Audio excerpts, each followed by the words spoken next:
Tonight, we once again travel into the abyss of madness, and stare into the eyes of death itself, as I tell you all 3 horror stories from the Fireside Tales. Before I begin, I should make a quick note. A lot of you were worried about my eye, and whether I was going to be alright. Well, I had a Fireside Tales physician look at it, and apparently I contracted a disease from an elf by the name of Beatnik. So they gave me some ointment. I'm going to be fine, but if you look very closely, you might notice a tiny white dot on my eye. And that's just going to be there forever, a remnant of what could have been. After all, I could have actually gone blind. But without further ado, let me get to the story. Tonight's tale is The Bell Witch. And if you'll just give me a moment, I'll get the lights.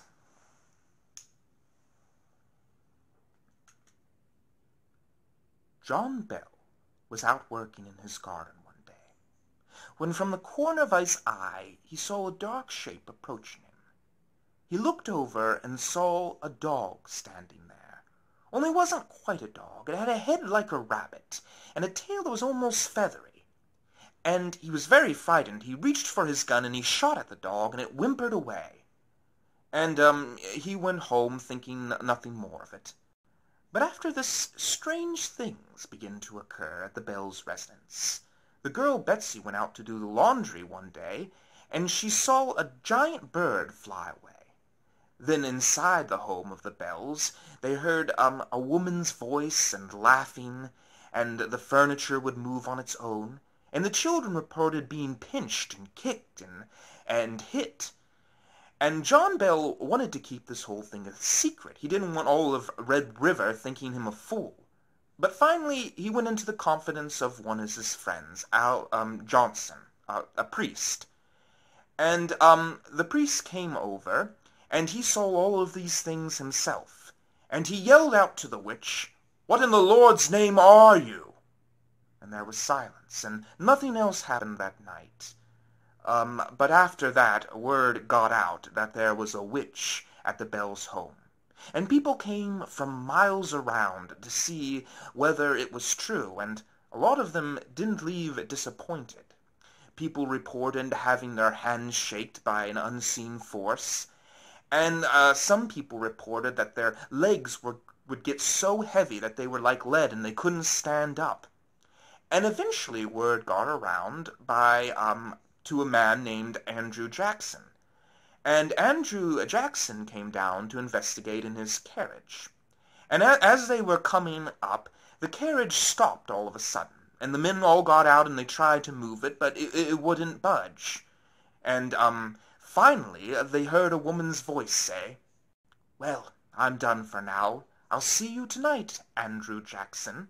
And the carriage began to move again.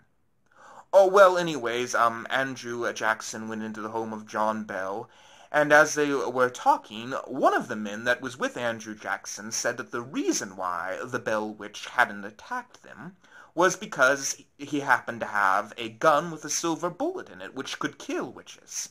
And no sooner did he say these words, but he felt a kick in his side, and then something grabbed hold of his hair, and it threw him out of the door. And so all of Andrew Jackson's soldiers just made a run for it, and Jackson later said that he would rather fight the whole British army than the Bell Witch. Well, there were many other things that happened at the house, especially to John Bell.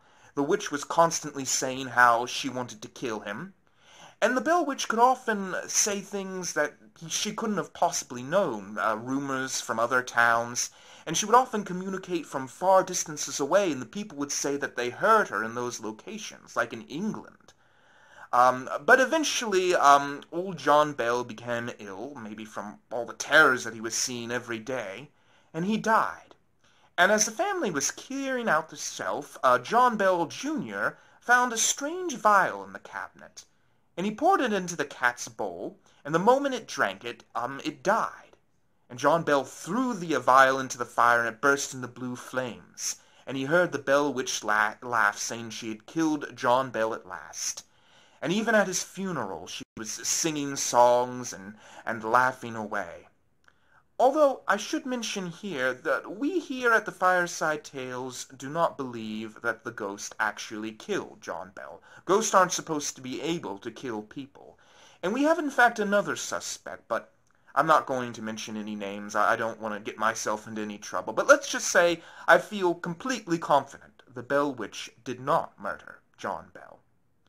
But anyways, the witch did interfere with the family even after John Bell's death. When Betsy tried to marry Joshua Gardiner, she would continuously slap Betsy and kick her and pinch her until finally Betsy just went insane and called the whole marriage off.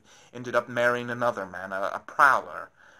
But anyways, a pal, I think it was. But anyways, the Bell Witch after this did disappear for a while, but then many years later she resurfaced, very slowly at first, just rare little accounts.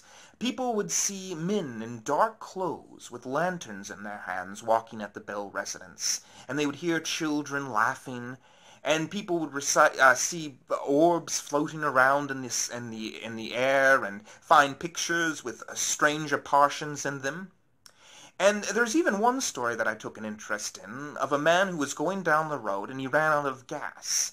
And as he was walking to the gas station, he saw a white rabbit following him, and he began to run.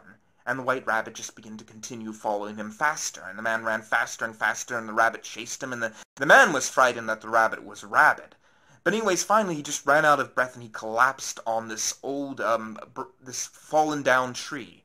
And as he sat there, the white rabbit jumped up on the log beside him and said, "Well, that was a hell of a race, wasn't it?"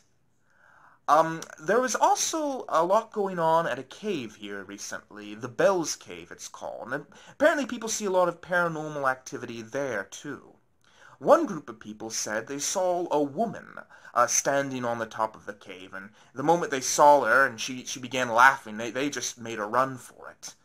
Another story says a woman went into the cave with a lantern, and as she was walking, the light kept going out, and she just, tried to get it relit, and it just kept going out and out until finally she gave up and she went home.